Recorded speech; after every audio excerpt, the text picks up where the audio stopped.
Welcome to all of you. आप सभी लोग का स्वागत है। आज हम लोग एक नया सीरीज स्टार्ट करने वाले हैं जिसमें हम लोग क्वेश्चंस का डिस्कशन करा करेंगे। ये क्वेश्चंस ऑब्जेक्टिव भी रहा सकते हैं, ये क्वेश्चन सब्जेक्टिव भी रहा करेंगे। ठीक है, तो ये दो लेवल में एक्चुअली हम लोग इसको जो है रखा करेंगे। एक लेवल 1 जो कि एक तरह से देखिए तो फंडामेंटल लेवल रहा करेंगे, जिसमें डायरेक्ट क्वेश्चंस रहा करेंगे। जो टॉपिक आपका डिस्कस होता रहेगा उससे डायरेक्ट क्वेश्चंस रहा करेंगे। यदि आप उस सब्जेक्ट को, उस टॉपिक को, उस चैप्टर को आप अच्छी तरह से पढ़े हुए हैं तो प्राय आपका ये रिवीजन भी हो जाएगा, या आप पढ़ चुके हैं सपोज कर लीजिए और आप प्रैक्टिस करना चाहते हैं तो आप इस पे प्रैक्टिस कर सकते हैं। ये क्वेश्चंस आपको हर जगह काम में देंगे, ग्रेजुएशंस में भी आपको काम में देंगे, साथ में जो है कॉम्पिटिशन्स वगैरह जो आप देते हैं ग्रेजुएशन लेवल पे, जैसे आईआईटी जैम हो गए, जेस्ट हो गए, और भी टीफर एग्जाम हो गए, और भी कई सारे जो एग्जाम रहा करते हैं उसके कॉम्पिटिशन में आपको ये डायरेक्ट काम में देगा। ठीक है, तो हम लोग ये सीरीज को रखेंगे और इसमें अच्छी तरह से टॉपिक वाइज रखे हुए रहेंगे। जैसे मान लीजिए ये टॉपिक जो चल रहा है हीट एंड थर्मोडायनेमिक्स या थर्मल फिजिक्स, जो कि ग्रेजुएशन फर्स्ट ईयर में आपका ये सब्जेक्ट रहा करता है। ठीक है, तो उसमें हम लोग चैप्टर वाइज जैसे आइडियल गैस इक्वेशन लेके चलेंगे। आगे हम लोग थर्मोडायनेमिक्स में भी बेसिक लॉ ऑफ थर्मोडायनेमिक्स ध्यान में होगा, मैक्सवेल्स लॉ ऑफ थर्मोडायनेमिक्स, जिसमें आप काफी ज्यादा एक तरह से डिस्कशन एक तरह से रहता है और नया डिस्कशन रहता है ग्रेजुएशन में आपको जो। ठीक है, उसके बाद फिर आपका थर्मल रेडिएशन वाला पार्ट आपका रहा करता है। उसके बाद आप जो है transport phenomenon of gas, kinetic theory of gas, कई सारे टॉपिक्स आपके जो है ग्रेजुएशन में रहते हैं फर्स्ट ईयर में हीट एंड थर्मोडायनेमिक्स के नाम पे। तो हम चैप्टर वाइज एक्चुअली इसको लेकर चलेंगे। ठीक है, इससे क्या होगा कि आपको टॉपिक को प्रैक्टिस करने में, रिविजन करने में भी काफी मदद मिलेगा एक्चुअली। ठीक है, और ये दो लेवल में रहेगा, एक डायरेक्ट फंडामेंटल लेवल रहा करेंगे और एक थोड़ा कॉम्प्लिकेटेड लेवल रहा करेगा, जो कि कॉम्पिटिशन्स में ट्रिकी टाइप में या मल्टी कंसेप्चुअल या बोल सकते हैं उसमें थोड़े मैथमेटिकल डिफिकल्टी रह सकते हैं, कई सारे कॉन्सेप्ट मिक्स रह सकते हैं। ठीक है, तो वैसे क्वेश्चंस भी रहा करेंगे, तो हम आपको इंडिकेट कर देंगे कि वो किस लेवल का एक्चुअली है। ठीक है, तो अभी जो हम लोग डिस्कस करने वाले हैं वो हीट एंड थर्मोडायनेमिक्स का आइडियल गैस टॉपिक जो रहता है, चैप्टर रहता है, उसका हम लोग डिस्कशन करेंगे और ये लेवल 1 कैटेगरी का एक्चुअली रहेगा। ठीक है, तो हम लोग आगे चलते हैं और एक एक करके डिस्कशन में इसमें पार्टिसिपेट करते हैं। ठीक है, तो पहला जो क्वेश्चन है, the molecules of an ideal gas. ठीक है, आइडियल गैस के बारे में आपको मालूम है कि आइडियल गैस आपको जो है, जैसे जो आपको काइनेटिक थ्योरी ऑफ गैस का जो है एजम्पशंस का पालन करा करता है, उसको हम लोग आइडियल गैस बोलते हैं या परफेक्ट गैस भी बोला करते हैं। दूसरा जो रहता है रियल गैस। तो वास्तव में जो हम लोग गैस देखते रहते हैं या जो एक्सपेरिमेंट या जो हम लोग वातावरण में देखते हैं, तो ये सभी गैस रियल होते हैं। ठीक है, प्रैक्टिकल गैसेस होते हैं। लेकिन आइडियल गैस हम लोग कंसेप्चुअल रूप में जो हम लोग हीट एंड थर्मोडायनेमिक्स में इसमें पढ़ते हैं, जिससे गैस के कई सारे प्रॉपर्टीज वगैरह को डिस्कस कर सकते हैं। ठीक है, तो आइडियल गैस जो कि आपको assumptions of kinetic theory of gas को फॉलो करता रहता है। ठीक है, जिसमें हम लोग पढ़े होंगे ना, ध्यान में होगा, काइनेटिक थ्योरी ऑफ गैस में एजम्पशंस पढ़े होंगे। ठीक है, कि जो जितने भी आपको गैस रहा करते हैं वो मॉलिक्यूल से मिलकर के बने हुए रहते हैं, मॉलिक्यूल से स्फेरिकल शेप के रहा करते हैं, वो उसके जो पार्टिकल्स रहा करते हैं जो मॉलिक्यूलर फॉर्म में या एटॉमिक फॉर्म जो आप बोल सकते हैं, वो रैंडम मोशन में रहा करते हो, किसी भी डायरेक्शन में मूव करते हुए रहते हैं। जैसे आप गैस को समझ सकते हैं, जैसे आप यहाँ पे कि वो आपको मॉलिक्यूल्स या आइटम से मिलकर के बने हुए हैं और इसका किसी भी डायरेक्शन में मोशन हो सकता है। ठीक है, ये आपस में इंटरैक्ट नहीं करते हैं, इस तरह का जानकारी जो है एजम्पशंस में लिए गए थे, जो कि एक तरह से प्रैक्टिकल गैसेज के लिए जो है इंटरैक्शन आपको अलाउड रहता है, जिसकी वजह से van der Waals gas correction real gas के केस में करने का जरूरत पड़ता है। जो आप पढ़ते हैं वंडरवाल गैस करेक्शन, इसी वजह से, क्योंकि हम लोग आइडियल गैस के केस में हम लोग मानते हैं कि आपस में इंटरैक्ट नहीं करता है वो। ठीक है, और जो इसके एनर्जी एक्चुअली वो काइनेटिक फॉर्म में रहा करता है। काइनेटिक फॉर्म में इन द सेंस कि ट्रांसलेशनल लीनियर मोशन रखा हुआ रहेगा, जैसे इधर उधर मूव करता रहेगा एक्स वाई जेड डायरेक्शन में, या रोटेशनल मोशन आपको रहा करेगा। ठीक है, रोटेशनल मोशन जो कि डायटोमिक, ट्राइटोमिक, पॉलीएटॉमिक गैसेस वगैरह में रहा करते हैं। ठीक है, उसके बाद वाइब्रेशनल मोशन रहेंगे जो कि हाई टेम्परेचर पे रहता है। तो इसी पे आधारित ये क्वेश्चन एक्चुअली। ठीक है, आइडियल गैस के पास, मॉलिक्यूल के पास जो है किस तरह का एनर्जी रहता है, तो सिर्फ काइनेटिक एनर्जी रहा करते हैं, क्योंकि उसके मॉलिक्यूल्स आपस में इंटरैक्ट नहीं करा करते, इसलिए पोटेंशियल एनर्जी के बारे में बात नहीं करते हैं आइडियल गैस के केस में। वही बोलता रियल गैस या प्रैक्टिकल गैसेज में तो पोटेंशियल एनर्जी रहा करते हैं। ठीक है, तो एजम्पशंस में हम लोग कंसीडर किए रहते हैं कि ये जो मॉलिक्यूल्स रहते हैं आइडियल गैस के या परफेक्ट गैस के, वो आपस में इंटरैक्ट नहीं करते हैं, इसलिए उसके पास किसी तरह का पोटेंशियल एनर्जी एक्चुअली नहीं रहा करेगा। ठीक है, तो जो ऑप्शन रहेंगे क्या रहेंगे इसका, ये काइनेटिक एनर्जी। ठीक है, काइनेटिक पार्ट में रहा करेगा, और ये जो एनर्जी रहते हैं काइनेटिक फॉर्म में, तीन तरह से इसको एनर्जी को आप बोल सकते हैं। ट्रांसलेशनल काइनेटिक एनर्जी, ठीक है, ट्रांसलेशनल काइनेटिक एनर्जी, ठीक है, प्लस और क्या, rotational kinetic energy, rotational form में रह सकता है। ठीक है, प्लस हायर टेम्परेचर दीजिएगा तो वाइब्रेशनल एनर्जी के फॉर्म में रहेगा। ठीक है, तो ये जो दोनों आपको केस रहा करता है, ये पॉलीएटॉमिक, जैसे डायटोमिक गैस रहा, ट्राइटोमिक गैस रहा, ठीक है, उस वाले केस में इसको हम लोग अप्लाई करा करते हैं। जो सिंगल मॉलिक्यूल्स वाले रहा करते हैं या सिंगल एटम्स वाले जो आपको रहा करते हैं, उसमें हम लोग क्या करते हैं, एक तरह से जो है ट्रांसलेशनल ही काइनेटिक एनर्जी रहता है। सिंगल मॉलिक्यूल्स तो नहीं आप बोल सकते, सिंगल एटम वाला जो आपको रहा करता है। ठीक है, बाकी जो मान लीजिए डबल एटम्स वगैरह का मॉलिक्यूल्स जो रहा करते हैं या पॉलीएटॉमिक जो मॉलिक्यूल्स रहा करते हैं, उसमें हम लोग रोटेशनल और वाइब्रेशनल को भी कंसीडर करते हैं। ठीक है, तो हम लोग डिस्कशन में जो है ऐसा ये जरूर ध्यान में रखेंगे कि हम लोग कुछ टॉपिक को इसके आगे पीछे भी हम लोग डिस्कस करेंगे, ताकि ये सिर्फ आंसर क्वेश्चंस नहीं रह जाए। ठीक है, कि सिर्फ आंसर देकर के टिक नहीं मार दे, आपके इसके आगे पीछे एक तरह से डिस्कशन रहेगा, जिससे आपको अच्छा से रिवीजन हो पाए या टॉपिक के बारे में अच्छा से एक क्लैरिटी एक्चुअली मिल पाए। ठीक है, उस चैप्टर के बारे में। ठीक, नेक्स्ट क्वेश्चन में हम लोग चलते हैं। Value of Boltzmann constant. तो बोल्ट्जमान कांस्टेंट काफी पॉपुलर रहा करता है, जब भी आप थर्मोडायनेमिक्स में पढ़ते रहते हैं तो ये बोल्ट्जमान कांस्टेंट आता है। इसको हम लोग स्मॉल के से डिनोट करते हैं, हम कर्सिव में इस तरह से लिख दिया करते हैं, इस तरह का। ठीक है, और ऐसे भी बुक में आपको डिनोट करते हैं, बल्कि मोस्ट ऑफ द बुक में तो इसी तरह का कर्सिव के से ही डिनोट रहते हैं बोल्ट्जमान कांस्टेंट। तो ये क्या होते हैं, इसका गैस कांस्टेंट के साथ रिलेशन रहता है, gas constant divided by Avogadro number रहा करता है। ये गैस कांस्टेंट रहता है, यूनिवर्सल गैस कांस्टेंट, ध्यान में होगा ही आपको जो है, इसको यूनिवर्सल गैस कांस्टेंट बोलते हैं। इसका वैल्यू क्या हुआ करता है, इसका वैल्यू 8.31 जूल पर मोल पर केल्विन हुआ करता है। ठीक है, क्लियर है। और ये इसका जो वैल्यू रहता है, ये एवोगैड्रो नंबर है, ये एवोगैड्रो नंबर। ठीक है, इसका जो वैल्यू रहा करता है वो कितना रहा करता है, ठीक है, ध्यान में होगा ही आपको, एवोगैड्रो नंबर, इसका वैल्यू जो रहता है वो 6.023 इंटू 10⁻23, ये एक नंबर रहा करता है। ठीक है, ये अलग बात है कि आप केमिस्ट्री में ज्यादा सुनते हैं, ठीक है, तो आपके दिमाग में ऐसा फिक्स हो जाता है कि एटम मॉलिक्यूल्स में ही लगाए जाते हैं, ऐसा बात नहीं है।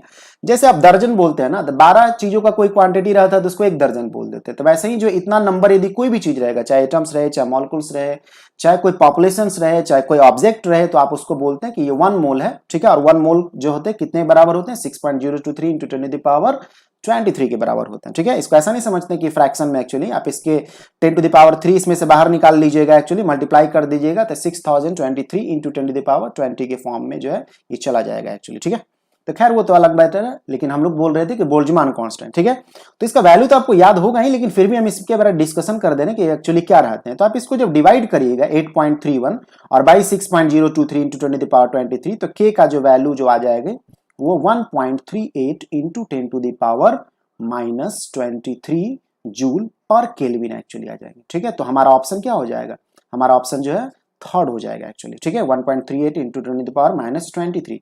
सही से देखिए, तो इसका डिजिट थोड़ा ध्यान में रखिएगा। तो देखते हैं कि जो यूनिवर्सल गैस कांस्टेंट होता है 8.31, इसमें जो डिजिट है देख लीजिए, इसको उल्टा दिए पढ़ते हैं। ठीक है, तो थोड़ा पॉइंट को घसका करके तो 1.38 आप ऐसे, और ये जो 10⁻23 जो एवोगैड्रो नंबर के साथ है ऊपर में जाएगा तो क्या हो जाएगा, 10⁻23 हो जाएगा। ठीक है, तो ऐसे भी ध्यान रखते हैं, इसका वैल्यू 1.38 इंटू 10⁻23 होता है, और ये R/N होता है एक्चुअली। ठीक है, या R/N भी हम लोग उसको बोलते हैं एवोगैड्रो नंबर के। ठीक है, तो ये हम लोग का हो गया। इसके बाद हम लोग नेक्स्ट क्वेश्चन में चलते हैं। तो आप अच्छा है कि कलम कॉपी भी आप निकाले रहिए, ताकि आप जो है साथ साथ में जो है नोट भी कर सकते हैं। ठीक है, ऐसे आप देख लीजिए, लेकिन साथ में इसको नोट करते रहिएगा, तो एक नोट्स भी आपका तैयार हो जाएगा, इस तरह का क्वेश्चंस का सेट टॉपिक वाइज आपका तैयार हो जाएगा, और इसी बहाने आपका रिवीजन भी हो जाएगा। ठीक है, जब क्वेश्चंस वगैरह करते हैं तो आप फॉर्मूला वगैरह पे, उसके टॉपिक वगैरह में ज्यादा कंसंट्रेट रहते हैं, ज्यादा एक्टिव मोड में एक्चुअली आप रहा करते हैं। ठीक है, नेक्स्ट क्वेश्चन, थर्ड क्वेश्चन हम लोग का जो है हम लोग आ रहे हैं। तो ये बोल रहा है कि जो काइनेटिक थ्योरी ऑफ गैस के अकॉर्डिंग जो है, ठीक है, जो एजम्पशंस है काइनेटिक थ्योरी ऑफ गैस के अकॉर्डिंग, ठीक है, तो उसको एज्यूम करते हुए जो हम लोग डेरिवेशन करते हैं, जिसमें प्रेशर और डेंसिटी और वेलोसिटी के बीच में रिलेशन आता है, तो वो फेमस रिलेशन जो रहता है वो P = 1/3 रो सी स्क्वायर हुआ करते हैं। ठीक है, जहां रो जो है डेंसिटी ऑफ द गैस है, और सी जो है आपको RMS वेलोसिटी हुआ करते हैं। ठीक है, जिसको रूट मीन स्क्वायर वेलोसिटी भी बोलते हैं। इसको हम लोग सी से भी डिनोट करते हैं थर्मोडायनेमिक्स में, वरना VRMS से भी इसको डिनोट कर सकते हैं, रूट मीन स्क्वायर वेलोसिटी इसको बोलते हैं। ठीक है, तो इसमें ऑप्शन कितना हो जाएंगे आपको, जो है ये सेकंड वाला आपका ऑप्शन हो जाएगा। ठीक है, 1/3 रो सी स्क्वायर, इसका डेरिवेशंस भी रहता है इंपॉर्टेंट। ठीक है, अब हम लोग जो है नेक्स्ट में चलते हैं एक्चुअली, टेम्परेचर ऑफ गैस। अब ये देखिए, ये वाला जो रहा करता है ना, इस पे जो हम आपको डिस्कशन करके दे रहे हैं, इस पे कई सारे क्वेश्चंस आपको अच्छे अच्छे कॉम्पिटिशन्स में भी मिल जाते हैं, कि टेम्परेचर को डबल किया जा रहा है, कभी बोलेगा 9 टाइम्स कर दिया जा रहा है, कभी बोलेगा मास ऑफ द एटम्स को जो है इतना इंक्रीज कर दिया जा रहा है, डबल ट्रिपल ऐसे करके क्वेश्चंस रहते हैं। तो आपको देखिए, VRMS का जो फॉर्मूला एक्चुअली रहा करता है, RMS वेलोसिटी, जिसको हम लोग C से भी डिनोट करते हैं थर्मोडायनेमिक्स वाले में। ठीक है, बाकी ऐसा नहीं कंफ्यूज होता है कि स्पीड ऑफ लाइट को हम लोग इसको डिनोट किया, ऐसा नहीं है। ठीक है, ये हम लोग थर्मोडायनेमिक्स में हम लोग इस सी से जो है प्राय कैपिटल सी का प्रयोग करा करते हैं। इसका हम लोग जो है आरएमएस वेलोसिटी के लिए भी हम लोग इसको प्रयोग करते हैं, ठीक है। थर्मोडायनेमिक्स में स्पेसिफिक सिंबल होते हैं, वरना वीआरएमएस भी लिख सकते हैं, ठीक है। बाकी ऐसे हम लोग स्मॉल सी का प्रयोग जो करते हैं लाइट के स्पीड के लिए करते हैं, और कूलम वगैरह के लिए भी हम लोग कैपिटल सी का प्रयोग करते हैं। लेकिन थर्मोडायनेमिक्स में हम लोग सी का प्रयोग जो है रूट मीन स्क्वायर स्पीड के लिए भी करा करते हैं, जैसे इस वाले में कैसे किए थे एक्चुअली, ठीक है। तो स्टैंडर्ड नोटेशन, इसलिए ध्यान रखने के लिए हम आपको बता दे रहे हैं, वरना वीआरएमएस से तो पहचान हो ही जाता है। और इसका जो वैल्यू होता है एक्चुअली √3kT बाई क्या होता है, एम होता है, √3kT बाई एम, ठीक। तो ये जो आपको वैल्यू रहा करते, तो इसमें आप देख सकते हैं कि जो वीआरएमएस हो गए वो डायरेक्टली प्रोपोर्शनल टू क्या हो गए, directly proportional to square root of the temperature, ठीक है। तो square root of the temperature, अब जो है टेम्परेचर को डबल यदि कर दिया जा रहा है, डबल टेम्परेचर को कर दिया जा रहा है, तो जो वीआरएमएस हो जाएगा क्या हो जाएगा, वीआरएमएस वो √2 टाइम्स हो जाएगा एक्चुअली, ठीक है, √2 टाइम्स हो जाएंगे। तो आंसर क्या हो जाएगा हमारा बी हो जाएगा, ठीक है। अब देखिए इस पे कई सारे क्वेश्चंस रहेगा, कभी बोलेगा 4 टाइम्स हो गया, तो 4 टाइम्स हो गया तो ये रूट से बाहर निकलेगा 4 तो क्या बनेगा 2 बन जाएगा, तो 2 टाइम्स हो जाएंगे, ठीक है। 9 टाइम्स रहेगा तो ये बाहर निकलेगा 3 बन जाएगा, इस तरह का। कभी कभी बोलेगा कि मास जो है एक्चुअली, ठीक है, उसको डबल कर दिया गया, ट्रिपल कर दिया गया, उसके बाद वीआरएमएस कितना होगा, टेम्परेचर को डबल ट्रिपल किया गया और मास को भी, तो आप इस फॉर्मूला के हिसाब से आप उसको हैंडल कर सकते हैं उस तरह का क्वेश्चंस को। और ये क्वेश्चन काफी पॉपुलर एक्चुअली रहता है, काफी ज्यादा पूछा जाता है, ठीक है। इजी बातें हैं लेकिन ये फिर भी जो है कई बार पूछे हुए रहते हैं, आप एग्जाम वगैरह में आप देखे होंगे पेपर वगैरह जो आप सॉल्व करते होंगे, तो ठीक है, इसलिए फॉर्मूला इसका ध्यान रखते हैं। बाकी आप रिलेशन ध्यान में रखे ही रहते हैं, VRMS directly proportional to square root of the temperature, ठीक है। थोड़ा मैं स्पीड में नहीं चल रहे हैं, हम चाहते हैं कि वीडियो ज्यादा लंबा नहीं खींचे, ज्यादा से ज्यादा कंटेंट आपको कम समय में मिले, इसलिए जो है हम आपको तेजी से थोड़ा जानकारी देते जा रहे हैं, ठीक है। बाकी आप नोट कर सकते हैं, बाकी रिपीट करके भी देख सकते हैं। अब देखिए दूसरा जो क्वेश्चन आपका जो है, पांचवा क्वेश्चन जो आपका है, ठीक है, एवरेज वेलोसिटी। नेक्स्ट क्वेश्चन जो है average velocity of the molecules in A gas in equilibrium क्या हुआ करते हैं। तो देखिए एवरेज वेलोसिटी, तो देखिए कोई भी आपका जो मॉलिक्यूल्स या एटम्स जो रहा करते हैं आइडियल गैस के केस में या परफेक्ट गैस के केस में, ठीक है, वो रैंडम मोशन में रहता है, उसका कोई फिक्स डायरेक्शन नहीं रहता, कोई किधर मूव कर रहा है कोई किधर मूव कर रहा है, तो कोई भी रैंडम डायरेक्शन में वेक्टर एक्चुअली रहता है, तो उसका एवरेज जो वैल्यू आया करता है वो 0 आता है। तो यहाँ भी जो वी एवरेज होंगे, ठीक है, वी एवरेज वेलोसिटी जो हो जाएंगे, ठीक है, किसका, मॉलिक्यूल्स का ऑफ आइडियल गैस, ठीक है, वो आपको क्या होंगे 0 हुआ करेंगे। तो इसमें जो वैल्यू होंगे, इसमें आपको ऑप्शन तो ऊपर वाले में देख ही रहे हैं कि उसमें ऑप्शन टेम्परेचर पे है, एक और ऑप्शन नीचे होंगे, ठीक है, इक्वल टू 0, ठीक है। तो यही हम लोग का जो ऑप्शन होगा, ठीक है, ये ऑप्शन होगा, ठीक है, इक्वल टू 0, ठीक। नेक्स्ट क्वेश्चन में चलते हैं, नोट भी कर रहे होंगे, चीजें अच्छा भी लग रहा होगा आपको जो है, ठीक है। साथ में आपके दिमाग में चैप्टर जो एक तरह से रिकैप हो रहा होगा, रिफ्रेश हो रहा होगा, क्वेश्चन करने से यही फायदा रहा करता है। साथ में आपका कंपटीशन वगैरह का भी तैयारी होता रहता है, और कुछ तो ग्रेजुएशन में भी जो है कुछ के यूनिवर्सिटी में ऑब्जेक्टिव क्वेश्चन पूछे जाते हैं, तो उनमें डायरेक्ट काम आ जाएगा एक्चुअली जो है, ठीक है। और कॉम्पिटिशन जिसमें ऑब्जेक्टिव भी रहा करते हैं अधिकतर, उसमें तो आपको काम आएगा ही आएगा, ठीक है। बस ये लेवल 1 कैटेगरी का क्वेश्चन है, फंडामेंटल डायरेक्ट क्वेश्चन है, ठीक है। अब हम लोग आते हैं नेक्स्ट क्वेश्चन, जो कि हम लोग का 6ठा नंबर क्वेश्चन है। The average energy of molecules of monoatomic gas, ये ध्यान रखते हैं, कभी कभी आपको बोलेगा डायएटॉमिक, कभी ट्राइएटॉमिक, कभी पॉलीएटॉमिक, ऐसे करके बोलेगा। तो अलग अलग जो गैस होते हैं, ठीक है, जो पॉलीएटॉमिक में आएंगे, डायएटॉमिक, ट्राइएटॉमिक, तो उसमें जो है वैल्यू चेंज करते हैं डिग्री ऑफ फ्रीडम का, जिसके बारे में हम लोग आगे डिस्कस करेंगे एक्चुअली। तो ये जो एक्चुअली बोल रहा है कि the average energy of molecules of monoatomic gas, तो मोनोएटॉमिक गैस जो रहा करते हैं, जैसे आपका नोबेल गैस के जितने भी रहते हैं मोनोएटॉमिक फॉर्म में रहते हैं, जैसे हीलियम हो गए, नियॉन हो गए, जेनॉन हो गए, ये सभी जो है वो मोनोएटॉमिक फॉर्म में रहते हैं, ठीक है, इसका डबलिंग वगैरह नहीं हुआ करता है, ठीक है। तो ये मोनोएटॉमिक गैस रहा करता है। तो बोल रहा है कि मोनोएटॉमिक गैस का जो है पार्टिकुलर टेम्परेचर टी पे जो है उसके एवरेज एनर्जी कितना हुआ करेंगे। तो according to the Maxwell Boltzmann distribution law, आप जानते हैं एक्चुअली कि average energy associated with each molecules जो हुआ करते हैं, क्या होता है, for each degree of freedom, average energy E average जो रहा करेगा, ठीक है, फॉर ईच मॉलिक्यूल्स, हर एक मॉलिक्यूल्स के लिए, ठीक है, वो क्या रहा करते हैं, for each degree of freedom 1/2 kT। तो धड़ से आप इसको देख करके इस पे टिक मत मार दीजिएगा, ये for each degree of freedom, ये ध्यान रखते हैं, for each degree of freedom, each degree of freedom, degree of freedom. अब जो है 3 डिग्री ऑफ फ्रीडम जो है मोनोएटॉमिक गैस का रहा करता है, मोनोएटॉमिक का जो है 3 डिग्री ऑफ फ्रीडम रहा करता है मोनोएटॉमिक का, ठीक है। 3 डिग्री ऑफ फ्रीडम जो कि एक्स डायरेक्शन में मोशन या वाई डायरेक्शन में, जैसे मॉलिक्यूल्स जो एक्चुअली रहा करते हैं वो either in x y z direction आपको मूव कर सकते हैं, तो इसके पास 3 डिग्री ऑफ फ्रीडम रहते हैं, ठीक है। 3 डायरेक्शन में इसके पास जो है क्या हो सकते हैं, ट्रांसलेशनल मोशन हो सकते हैं, ठीक है। तो इसी को वो रिप्रेजेंट करता हुआ रहता है, ठीक है। 3 डायरेक्शन में ट्रांसलेशनल मोशन हो सकते हैं, तो वही 3 डिग्री ऑफ फ्रीडम हुआ। तो एवरेज एनर्जी जो होंगे, ठीक है, ये तीनों डिग्री ऑफ फ्रीडम को कंसीडर करते हुए फॉर ईच मॉलिक्यूल कितने होंगे, ठीक है, कितने होंगे, 3 से मल्टीप्लाई कर दीजिएगा तो 3/2 kT एक्चुअली हो जाएगा। तो आंसर क्या होगा, 3/2 kT फॉर मोनोएटॉमिक। वही आपका डायटॉमिक देता तो उसमें जो डिग्री ऑफ फ्रीडम होते हैं नॉर्मल टेम्परेचर पे वो 5 हुआ करते हैं, तो 5 से आप उसको जो है मल्टीप्लाई करते हैं, ठीक है। तो ये मोनोएटॉमिक गैस के लिए एक्चुअली बोल रहा है, ठीक है। तो मोनोएटॉमिक गैस के लिए जो 3/2 kT एक्चुअली होंगे, ठीक है।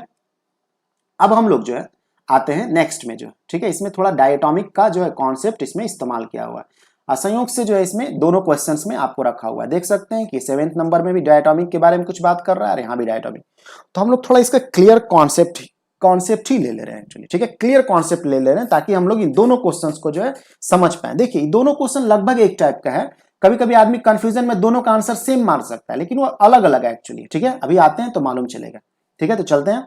देखिए अब खास बात, पहले तो आपको मालूम है कि जो गामा होते हैं वही CP/CV होते हैं कि नहीं होते हैं, ठीक है। इसको एडियाबैटिक कांस्टेंट भी बोलते हैं या स्पेसिफिक हीट गैस कांस्टेंट भी बोला करते हैं, ठीक है। इसको एडियाबैटिक कांस्टेंट भी बोला करते हैं या स्पेसिफिक हीट गैस कांस्टेंट भी बोला करते हैं, ठीक। अब जो है हम लोग के पास डिग्री ऑफ फ्रीडम एक्चुअली जो है, ठीक है, ये बोल ही रहा है कि डायटॉमिक मॉलिक्यूल्स है और ट्रांसलेशनल। तो ट्रांसलेशनल वाला जो है इसके पास 3 डिग्री ऑफ फ्रीडम रहा करते हैं, ट्रांसलेशनल वाला 3 डिग्री ऑफ फ्रीडम, ठीक है। रोटेशनल जो हो सकते हैं डायटॉमिक के लिए, ठीक है, डायटॉमिक के लिए ये 2 हो सकते हैं, ठीक है। जैसे डायटॉमिक मॉलिक्यूल से जैसे आप समझ लीजिए हाइड्रोजन मॉलिक्यूल हो गए, जैसे डायटॉमिक के केस में आप बोल सकते हैं जैसे हाइड्रोजन हो गए H2, O2, N2, Cl2, ठीक है, जो भी डायटॉमिक CO, ठीक है, ये सब डायटॉमिक गैसेस एक्चुअली, ठीक है। तो बोला जा रहा है तो उसके पास ट्रांसलेशनल एनर्जी होंगे जो मॉलिक्यूल्स एक्चुअली रहा करेंगे, ठीक है, उसके पास जो है ट्रांसलेशनल एनर्जी रहा करेंगे, ठीक है। ये डायटॉमिक आप इस तरह से पेयर करके रूप में इसको इमेजिन कर सकते हैं, ठीक है। तो जो डायटॉमिक मॉलिक्यूल्स हैं उसके पास आपको जो है क्या रह सकते हैं, ट्रांसलेशनल मोशन हो सकते हैं, ट्रांसलेशनल मोशन। नेक्स्ट में जो रहा करेगा, ठीक है, वो रोटेशनल मोशन। तो एक्स डायरेक्शन में यदि है तो इसके पास वाई और जेड में रोटेशन हो सकता है। यदि y डायरेक्शन में रखा रहता तो x और z में रोटेशन होता है, और यदि z डायरेक्शन में रखा रहता तो आपको x और y डायरेक्शन में रोटेशन होता रहता, ठीक है। तो देखिए, तो कहने का मतलब है कि एक डायरेक्शन के लॉन्ग रखा हुआ है तो 2 रोटेशनल इसके पास होंगे डिग्री ऑफ फ्रीडम, ठीक है। तो 3 और 2 5, और जो वाइब्रेशनल जो हो सकते हैं वो 2 इसके पास रहा करते हैं, 2 तरह से ये वाइब्रेट कर सकते हैं। तो टोटल डिग्री ऑफ फ्रीडम जो हो गए, टोटल डिग्री ऑफ फ्रीडम वो कितने हो गए, ठीक है, वो 3 ट्रांसलेशनल वाला प्लस 2 रोटेशनल वाला और 2 जो है ये वाइब्रेशनल वाला, ठीक है। तो ये T ट्रांसलेशनल वाला, ये रोटेशनल वाला, ये वाइब्रेशनल वाला। देखिए ध्यान रखते हैं कि वाइब्रेशन वाला तब तक आप नहीं लेते हैं जब तक वो हायर टेम्परेचर के बारे में बात नहीं करे, नहीं तो बोल देगा क्वेश्चन में कि वाइब्रेशन वाला कंसीडर करिए, जैसा कि इसमें कंसीडर करने के लिए बोला हुआ है, ठीक है। तो इसके पास डिग्री ऑफ फ्रीडम कितने हो गए, 7 हो गए एक्चुअली जो है, ठीक है। इस टोटल मिलाकर के जो है 7 डिग्री ऑफ फ्रीडम हो गए, ठीक। अब जो है हम लोग जानकारी के रूप में ये 7 डिग्री ऑफ फ्रीडम हो गए, ये पहले तो क्लियर हो गया आपको जो है। अब जो है आपको मालूम है कि एनर्जी जो एसोसिएट रहेंगे, ठीक है, इसी यहीं पे हम लोग थोड़ा कर दे रहे हैं, ठीक है। एनर्जी एसोसिएट जो रहेंगे, क्योंकि दोनों क्वेश्चन एक ही टाइप में आ रहा है इसलिए एनर्जी एसोसिएटेड, ठीक है, विथ ईच मॉलिक्यूल्स, हर एक मॉलिक्यूल के साथ जो है, जो कि डायटॉमिक हम लोग का यहाँ केस है, ठीक है, विथ ईच मॉलिक्यूल्स, ठीक है, विथ ईच मॉलिक्यूल्स वो कितने हुआ करेंगे, ठीक है। उसके पास डिग्री ऑफ फ्रीडम कितने रह रहे थे, ठीक है, 7, ठीक है, और बाई 2 बोले थे ना कि एक डिग्री ऑफ फ्रीडम से एसोसिएटेड 1/2 होता है, तो 7 से क्या हो जाएगा 7/2 kT हो जाएगा एक्चुअली, ठीक है। तो ये जो 7/2 kT फॉर ईच मॉलिक्यूल है। तो आप इन मॉलिक्यूल के साथ या 1 ग्राम मॉलिक्यूल के साथ काम करिएगा, तो 1 ग्राम मॉलिक्यूल के साथ आप यदि बोलते हैं 1 ग्राम मॉलिक्यूल के साथ, इसका मतलब हो रहा है 1 ग्राम मॉलिक्यूल का मतलब क्या, 1 मोल के साथ। तो 1 मोल के साथ मतलब कितने नंबर ऑफ पार्टिकल, तो number of particle Avogadro number Na। तो जो आपका ये एनर्जी रहेंगे, ठीक है, जो ये एनर्जी आपका रहा करेगा फॉर 1 ग्राम मॉलिक्यूल, जो एनर्जी रहा करेगा ई जो रहा करेंगे उसको कितना दे दीजिएगा, इससे मल्टीप्लाई कर दीजिएगा इतना पार्टिकल से इंटू 7/2 kT। और ये जो एनर्जी रहता है, ये जो टोटल एनर्जी एक्चुअली है वो इंटरनल एनर्जी के फॉर्म में एक्चुअली रहता है, इंटरनल एनर्जी। तो इंटरनल एनर्जी के लिए हम लोग जो एक स्पेशल सिंबल को हम लोग शो करते हैं, ठीक है, इंटरनल एनर्जी के फॉर्म में। तो इंटरनल एनर्जी के लिए हम लोग स्पेशल सिंबल का प्रयोग करते हैं, क्या करते हैं, यू से हम लोग इसको डिनोट करते हैं। तो ये हम लोग का जो है यू एक्चुअली जो है इतना के बराबर लिख सकते हैं, जो कि 7/2 NaKT हो सकता है। इसको थोड़ा मिटा ले रहे हैं एक्चुअली, ठीक है, ताकि थोड़ा सा हम लोग को जगह यहाँ पे मिले, हम लोग इसको फिर वापस जो है वहाँ पे लिख पाएंगे, ठीक है। बाकी इसको नोट कर लिए होंगे, वरना आप पीछे का रिपीट करके जो आप उसको नोट कर सकते हैं। ये सब समझाने के लिए हम आपको किए थे, थोड़ा जगह चाहिए एक्चुअली एक्सप्लेनेशन के लिए फर्दर। हम इस पूरे टॉपिक को ही क्लियर कर दे रहे हैं हम आपको, जो इससे रिलेटेड अब कोई भी क्वेश्चन उठेगा ना एक्चुअली, ठीक है, तो आप उसको आराम से जो है समझ सकते हैं, ठीक है, उसको बना सकते हैं आप आराम से जो है, ठीक है। तो इस टॉपिक को हम आपको पूरी तरह से क्लियर कर दे रहे हैं। तो ये समझ में आ गया कि इसको भी थोड़ा सा मिटा ले रहे हैं, ठीक है, ये वाला भी टॉपिक को मिटा ले रहे हैं, इसके बारे में बात कर ही चुके हैं, ठीक। तेजी से इसको मिटा ले रहे हैं। आप यदि नोट कर लिए होंगे तो ठीक है, वरना पीछे रिपीट करके जो है आप उसको एक तरह से वापस समझ सकते हैं। इसलिए बोले थे कि आप नोट भी साथ में करते रह सकते हैं, वरना ये तो वीडियो आप इसको रिपीट कर करके भी जो आप उसको नोट कर सकते हैं। बाद में भी कई बार जितना बार चाहिएगा इसको आप देख करके नोट कर सकते हैं, ठीक है। तो हम लोग आते हैं टॉपिक के बारे में, जो हम लोग इसके लिए जगह जो बनाए थे, ठीक है। तो अब हम लोग जो है 1 ग्राम मॉलिक्यूल के साथ जो है, तो एनर्जी जो होगा, एनर्जी ठीक है, फॉर 1 ग्राम मॉलिक्यूल, ठीक है, 1 ग्राम मॉलिक्यूल। थोड़ा लैग कर रहा है एक्चुअली, थोड़ा देर में सही हो जाएगा।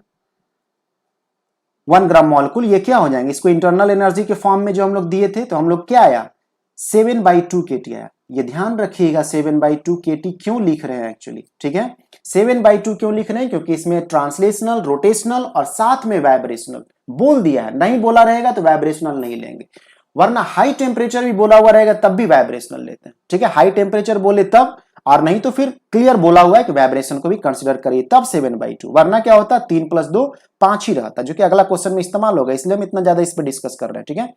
अब जो CV रहते हैं, ठीक है, जो specific heat at constant volume जो रहा करते हैं, उसको आप क्या दे सकते हैं, उसको आप du/T से इसको du/dt से इसको दे सकते हैं, ठीक है।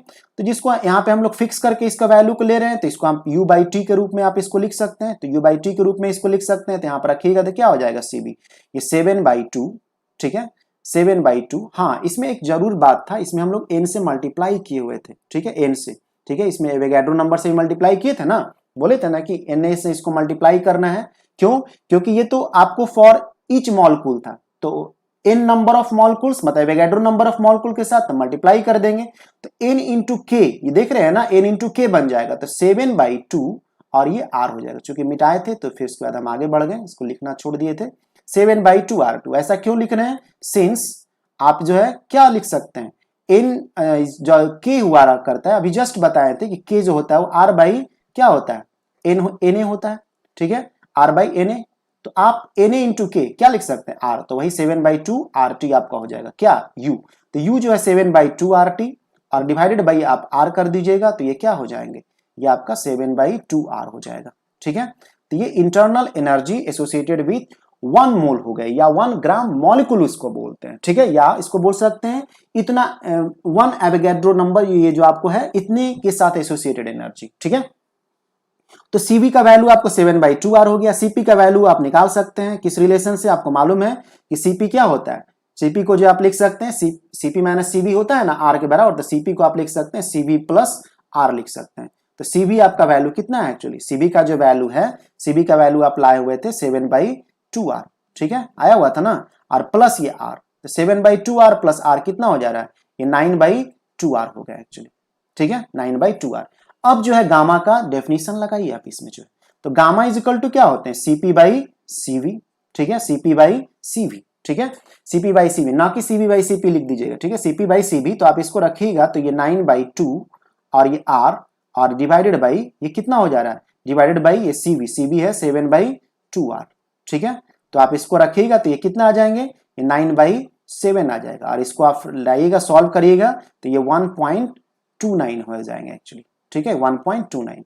तो जो वैल्यू रहा करेंगे, ठीक है, वो 1.29 होंगे। कब, डायटोमिक गैस मॉलिक्यूल के साथ। और बहुत बड़ा ध्यान रखने वाली बात है कि वाइब्रेशनल वाला डिग्री ऑफ फ्रीडम कंसीडर करेंगे तब, या हायर टेम्परेचर पे बातें कर रहा होगा तब, वरना ये 2 वाला हम लोग ऐड नहीं करेंगे, जो कि अगला क्वेश्चन में ये जस्ट इस्तेमाल होगा, ठीक है। अगला क्वेश्चन में भी तो उसी तरह का पूछ रहा है, the ratio of 2 specific heat CP/CV of A diatomic gas, तो क्या आप 1.29 मार दीजिएगा, नहीं, गलत हो जाएगा, ऐसे तो इसमें ऑप्शन भी नहीं दिया हुआ, ठीक है, तो गलत हो जाएगा। उसका वजह है कि जब तक आपको कुछ नहीं बोलता है वाइब्रेशनल वाला या हायर टेम्परेचर वाला, आप degree of freedom associated with diatomic molecules जो लेते हैं वो 5 ही लेते हैं, जिसमें 3 ट्रांसलेशनल और 2 रोटेशनल वाला एक्चुअली, ठीक है।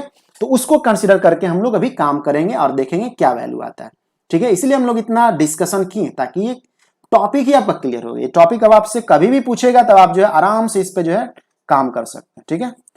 ये टॉपिक ही आपका पूरी तरह से जो है स्पष्ट हो जाता है, ठीक। थोड़ा मिटा ले रहे हैं एक्चुअली, आप भी नोट कर लीजिए, ठीक है। ऐसा नहीं कि आप तुरंत ही इधर उधर कुछ चैट करने लगी या इधर उधर आप कुछ देखने लगी या गाने सुनने लगी या कुछ और करने लगी एक्चुअली, ठीक है। आप इसको अच्छी तरह से देखते रहते हैं और साथ में नोट भी करते रहते हैं, ठीक है। ये कुछ रिमाइंडर एक्चुअली दे रहा है, इसके बारे में हम लोग बाद में ये करेंगे। ये प्लग लगाने के लिए एक्चुअली बोल रहा है, इसको हटाना होगा, ठीक है। अब हम लोग जो है आ रहे हैं जो टॉपिक हम लोग डिस्कस कर रहे थे उसी पे, ठीक है। अब इसके साथ हम लोग देख रहे हैं कि 1.29 नहीं करेंगे, इसके साथ क्या करेंगे, नॉर्मल रूप से सवाल। तो नॉर्मल रूप से सवाल ये बोला हुआ है, तो गामा जो है हम लोग का, जब हम लोग 5 डिग्री ऑफ फ्रीडम के हिसाब से काम करेंगे तो देखिए सीपी बाई सीवी। तो देखिए सीपी जो हम लोग का रहेगा, जो हम लोग क्या लिखेंगे इसमें, सीवी पहले देखिए क्लियर कर लीजिए। सीवी जो रहेंगे वो क्या होंगे, 5/2r हो जाएगा। ऐसा क्यों लिख दिए, जैसा अभी फिलहाल में ऊपर में हम लोग काम कर रहे थे तो 7 डिग्री ऑफ फ्रीडम लिए थे, तो मल्टीप्लाई किए ना इसको, तो 7/2RT आया था। तो हम लोग का जो है सीवी कैसे आया, इसको बाई टी से कर दिए डिवाइड, तो 7/2 आया। तो 7 डिग्री ऑफ फ्रीडम लिए थे, 2 वाइब्रेशनल वाला भी कंसिडर किए थे, तो अब इसको नहीं करेंगे तो 3 + 2 5, तो 5/2r हो जाएगा। और सीपी का वैल्यू क्या हो जाएगा, 5/2r और प्लस r, 5/2r और प्लस r, तो ये क्या हो जाएंगे, ये 7/2r हो जाएगा, ठीक है। 7/2r, इस बार ये वैल्यू हो जाएगा, ठीक है। तो इसको आप जब डिवाइड करिएगा 7/2r, ठीक है, 7/2r डिवाइडेड बाई क्या, 5/2r, तो ये कितने आएंगे, ये आपको आएगा 7/5 जो कि 1.4 होता है। तो ये 1.4 एक्चुअली है। आप इसका यूनिट नहीं बोल सकते, देख रहे हैं ना, ये एक ही चीज का जो है रेशियो है, तो रेशियो का यूनिट थोड़ी ना होता है, एक नंबर होता है, एक फैक्टर होता है एक्चुअली, ठीक है। इसको एडियाबैटिक फैक्टर भी बोलते हैं। 1.4 एक्चुअली आएंगे, तो 1.4 ये भी होगा। तो देखिए इस दोनों क्वेश्चंस में यदि वाइब्रेशन बोला हुआ है तो उसका वैल्यू 1.29 आ रहा है, और यदि वाइब्रेशन नहीं बोला हुआ है, हायर टेम्परेचर भी नहीं बोला हुआ है, नॉर्मल रूप से बोला हुआ है, तो 1.4 लेते हैं। अब आपका दिमाग में बोलेगा कुछ नहीं बोला हुआ है, तो कुछ नहीं बोला हुआ है तो 1.4 वाला वैल्यू लेके चलेंगे, वाइब्रेशनल वाला लेके नहीं चलेंगे, ठीक है। तो हम लोग आगे बढ़ते हैं, इसलिए इसका पूरा टॉपिक डिस्कस हुआ और आपको क्लियर भी हुआ। इससे एसोसिएटेड अब कोई भी न्यूमेरिकल रहेगा तो इसमें ये सावधानी आपके दिमाग में हमेशा आएगा एक्चुअली, और ध्यान में रखना भी है, वरना गलत कर सकते हैं आप, ठीक है, टॉपिक को। अब 9th नंबर, यही 2 क्वेश्चन है, आप इस 2 क्वेश्चन के बाद डिस्कशन कंप्लीट हो जाएगा, ठीक है। हम इस बात को ध्यान रखेंगे कि थोड़ा वीडियो जो है शॉर्ट में रहे, ताकि आप अच्छा से कंसंट्रेट होकर के इसको जो है सीख पाइए, ठीक है। तो the kinetic energy per unit volume of a perfect gas, perfect gas बोले या आइडियल गैस बोले, एक ही बात है एक्चुअली, ठीक है, इज इक्वल टू। तो देखिए पहले इसके बारे में हम लोग जानकारी थोड़ा सा दे दे रहे। काइनेटिक एनर्जी जो हुआ करते हैं, kinetic energy per unit volume, per unit volume, kinetic energy per unit volume जो रहा करते हैं फॉर परफेक्ट गैस जो रहा करते हैं, वो कितना वैल्यू का हुआ करता है, 1/2 ρc² होता है। आप इसको दिमाग पर रखने के लिए आप कुछ ऐसा दिमाग पर रखिए, 1/2 जैसे लिखते हैं ना, ½ mv², ठीक है। तो m mass divided by volume कर दीजिएगा तो क्या हो जाएगा, रो बन जाएगा, तो ½ ρc² एक्चुअली, ठीक है। तो kinetic energy per unit volume हो गया, या एनर्जी डेंसिटी भी इसको बोलते हैं। अब हम लोग अभी देखे थे क्या, सिंस p = 1/3 ρc², ये देखे थे। तो इसको आप kinetic energy per unit volume में आप दे सकते हैं, एनर्जी डेंसिटी के फॉर्म में। कैसे दे सकते हैं, इसको आप ऐसे करके लिख सकते हैं ना, 2/3 × 1/2 ρc²। ऐसा लिख देने से क्या हो गया कि ये तो 1/3 ही रह गया, 2 कट जाएगा ना, और रह गया 1/3। लेकिन ऐसा लिखने से आपको जो है, आप इसको kinetic energy per unit volume के टर्म में इसको लिख दी। ये वाला जो है इसको हम लोग इंडिकेट, यदि सपोज कर लीजिए ईवी से करते हैं, kinetic energy per unit volume EV से, ठीक है। तो ईवी के रूप में आप इसको लिख दिए। तो यहां से ईवी हम लोग का क्या हो गया एक्चुअली, ईवी जो हो गया हम लोग का वो 3/2, और ये 3/2, ये क्या हो गए, ये 3/2 और ये p, ठीक है, 3/2p। तो आपका ऑप्शन क्या हो जाएगा, 3/2p हो जाएगा, ठीक है। अब लास्ट क्वेश्चन ये है आपका जो है, for a gas the RMS speed at 800 kelvin is, बोले तो ये क्वेश्चन बहुत पॉपुलर रहता है, ये आरएमएस वाला जो है, V RMS directly proportional to the square root of the temperature. तो बोल रहा है कि 800 केल्विन पे, ठीक है, जो आरएमएस स्पीड था वो 200 केल्विन के तुलना में कितना होगा एक्चुअली। तो देखिए 200 पहले 800 था, तो 800 जो है उसको 200 के टर्म में लिखिएगा तो कैसे लिख सकते हैं, 4 × 200 लिख सकते हैं ना।